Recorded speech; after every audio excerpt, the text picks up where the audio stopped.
Hello everyone, welcome back to my channel. तर आज आहे ऐश्वर्याचा वीकेंड, म्हणून रेंगाळून पेंगाळून आणि भरपूर सारा आळस देऊन झाल्यानंतर मी तत्परतेने उठून इथे बनवली होती एकदम हेल्दी पनीर भुर्जी। आणि मग पनीर भुर्जीवर ताव मारून झाल्यानंतर मी निघाले होते मंदिराकडे, कारण इथे वाजले होते संध्याकाळचे 6:30। मंदिराकडे जात असताना खूप जास्त डिमोटिवेट आणि होपलेस फील होत होतं, कारण एखाद्या रिझनमुळे आपल्याला आपल्या आयुष्यात जेवढे अप्रिशिएशन मिळायला हवे तेवढे मिळत नसेल, जी पोझिशन मिळायला हवी ती जर मिळत नसेल तर खूप जास्त काही लूज केल्यासारखं वाटतं। आणि असेच खूप सारे नेगेटिव्ह थॉट्स माझ्या डोक्यात खेळत होते।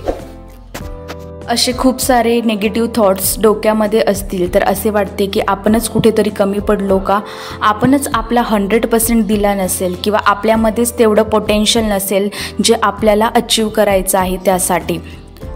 आणि असं वाटतं की I just quit from everything. मग तेवढ्यातच एक पॉझिटिव्ह थॉट्स मनात आला, तो म्हणजे कर्म करते रहो फल की चिंता मत करो। आपण आपलं काम प्रामाणिकपणे करायला पाहिजे, मग त्याचा मोबदला मिळेल नाही मिळेल it's another kind of story, no need to worry about that. प्रत्येकाला प्रत्येकाच्या आयुष्यामध्ये सेम एक्सपिरियन्स कधी ना कधी आलेलाच असेल। आय नो तुम्हालाही असा एक्सपिरियन्स आलेलाच असेल।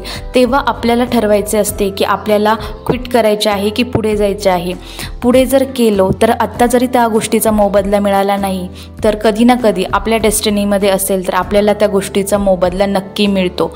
पण जर क्विट केले तो फिर हम कहीं नहीं पहुंच सकते 100%।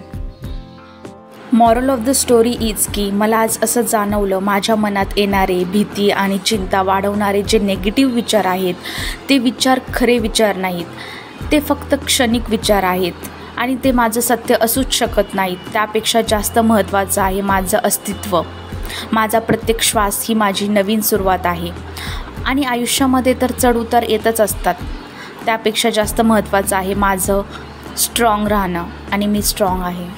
खूप वेळा असं होतं की माझ्यात काहीच खास नाही, मी फेल आहे, मी कधीच काही चांगलं करू शकत नाही, कधीच काही चांगलं होणार नाही, सगळं बिघडतच चाललं आहे, किंवा लोक काय विचार करतील, असे खूप सारे नेगेटिव्ह थॉट्स मनात येत असतात।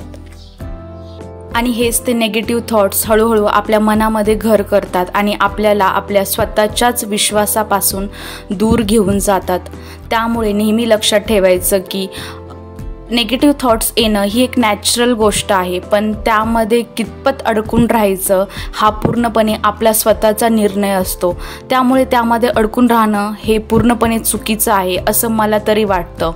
आपण आपलं मन बदललं तर आपलं आयुष्यही बदलतं असे मला वाटतं।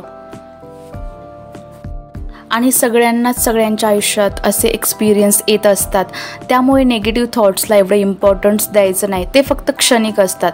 आणि हाच माझा अनुभव आहे आणि तो मी तुमच्यासोबत शेअर केला आहे। त्यामुळे हा व्हिडिओ तुम्हाला जर थोडा जरी हेल्पफुल इन्फॉर्मेटिव्ह वाटला असेल तर व्हिडिओला लाईक करा आणि माझ्या यूट्यूब चॅनलला सबस्क्राईब करा। Thank you so much for watching this video. See you in the next video.